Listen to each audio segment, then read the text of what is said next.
Olá, Valefã, bem-vindo ao nosso canal. Peço que vocês se inscrevam, para ajudar o canal a crescer, para a gente continuar trazendo esse conteúdo sobre voleibol. Muito obrigado mais uma vez. E o conteúdo de hoje é sobre a terceira e última semana da VNL, a última semana da fase de classificação, claro. E teremos jogos assim eletrizantes, muito importantes para várias seleções. E a gente vai falar sobre isso, o desempenho do Brasil, sobre algumas seleções que estão surpreendendo positivamente e outras que não estão entregando aquilo que a gente esperava. Vamos começar falando sobre o Brasil, A seleção do Brasil, uma seleção mista, mas basicamente uma seleção renovada. A maioria das atletas titulares do último ciclo olímpico não estão na Liga das Nações, como a Carol, a Thaisa, a Nayemi, e a Natinha. Os grandes destaques é a Ana Cristina, a nossa bola de segurança, uma jogadora muito jovem, mas que participou como titular do último ciclo olímpico, então apesar de jovem, é uma das grandes experientes ali nesse cenário internacional do vôlei, na seleção brasileira. E a Júlia Bergman e Júlia Kudes também estão fazendo excelente campanha, excelentes campanhas. A Júlia Bergman, por exemplo, é a jogadora mais completa, essencial ali no fundo de quadra, na recepção, para que o nosso esquema tático funcione. E quando precisa, ela também tem sido uma grande pontuadora, é a segunda maior pontuadora do Brasil até o momento. E a partir da segunda semana, o Zé Roberto tinha à disposição ali a Gabi e a Rosa Maria, mas acabou optando em deixar as meninas mais novas ali em quadra para ganhar mais experiência. E a seleção brasileira tem feito uma excelente campanha, O Brasil venceu 7 dos 8 jogos que disputou até agora, perdeu apenas para a Itália, que era meio esperado, A Itália vem embalada com o time completo, o time que ganhou tudo no último ano, na última temporada, e o Brasil, que está passando por uma fase de renovação, fez um excelente jogo, apesar do Brasil ter perdido de 3-0, o último set foi 29-27, então não foi fácil para as italianas.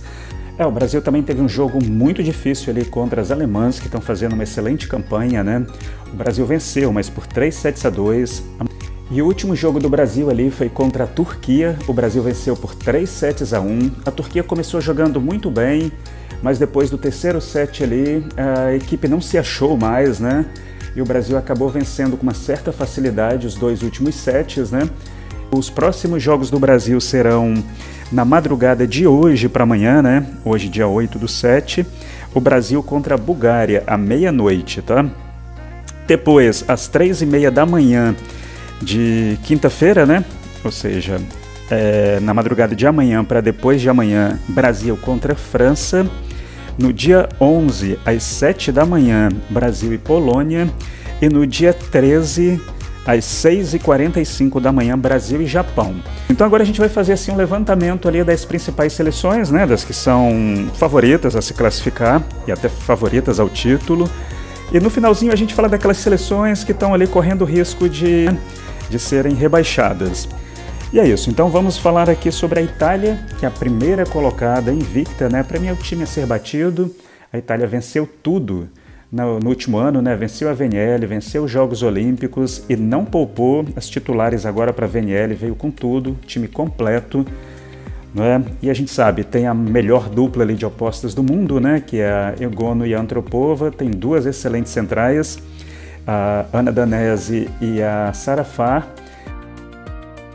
E em 2 jogos ali, a Itália venceu por 3-2, Perdeu um pontinho contra o Japão e outro contra a Alemanha, A Alemanha, de novo, jogando muito ali contra os favoritos, E a Itália vai jogar agora com a Bélgica, a Sérvia, a Turquia e a Holanda. Desses 4 jogos ali, eu acredito que o mais difícil é contra a Turquia. A Sérvia, apesar de estar em último lugar ali na classificação, depois a gente vai falar sobre a Sérvia, mas vai vir com reforço, E a Polônia é a segunda colocada, ali à frente do Brasil, com a mesma quantidade de vitórias, mas com 1 ponto a mais, A Polônia que não tem mais a Volos também já se aposentou da seleção, mas assim, é um time muito bom.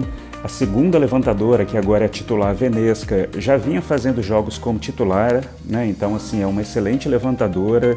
A Turquia joga nessa terceira semana contra a Holanda, a República Tcheca, a Itália e a Sérvia. não é? Então, assim, vai ser duro para a Turquia contra Itália e Sérvia também, né? Holanda também é um time que está jogando bastante, tá? Um time sempre muito forte, está com uma renovação muito boa, jogadoras, né, com bastante qualidade, principalmente a levantadora, a Van Allen, muito boa, a Dan Brick, que é a oposta também, uma excelente jogadora, então é um time que vai dar trabalho ali para os adversários, né?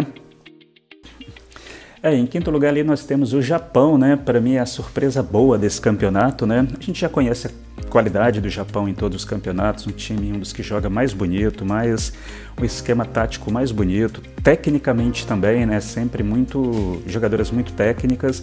Mesmo depois de anunciar a aposentadoria, né? A Koga e a Inoue terem se aposentado da seleção, a seleção continua jogando muito, assim, sabe? Funcionando perfeitamente.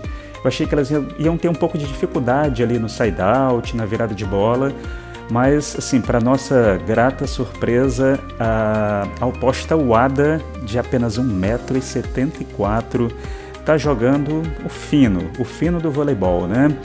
E a Sek, a levantadora, também distribuindo muito bem, com velocidade, com bastante precisão. Tem a Ishikawa, que a gente já conhece a qualidade dela, né? Muito boa jogadora, muito habilidosa. E também a Fukudomi, que é a líbero. Então, assim, uma excelente seleção. Eu acho que, assim, é o voleibol mais bonito do cenário mundial, juntamente com o Brasil, né?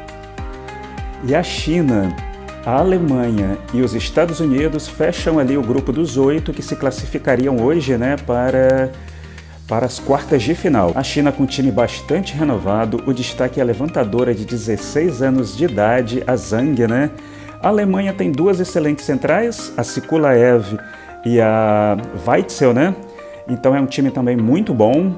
E os Estados Unidos vem melhorando a cada semana, inclusive terá um reforço agora na terceira semana, né, um da Poulter e da Avery Skinner, né?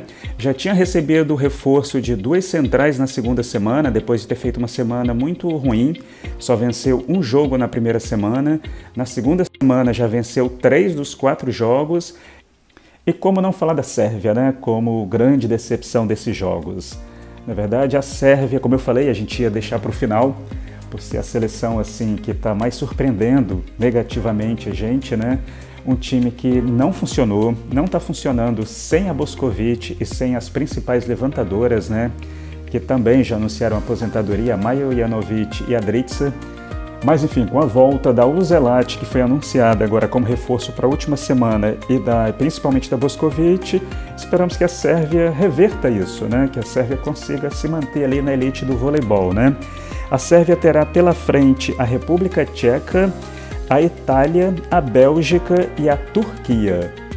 E uma curiosidade é que a Sérvia levou 5 jogos para o tie-break, e perdeu todos. Foi para o tie-break contra a França, a República Dominicana, a Bulgária, os Estados Unidos e o Canadá. Isso mostra o quanto o time assim, precisa de uma definidora, né? Por hoje é isso, não se esqueça do like e de se inscrever.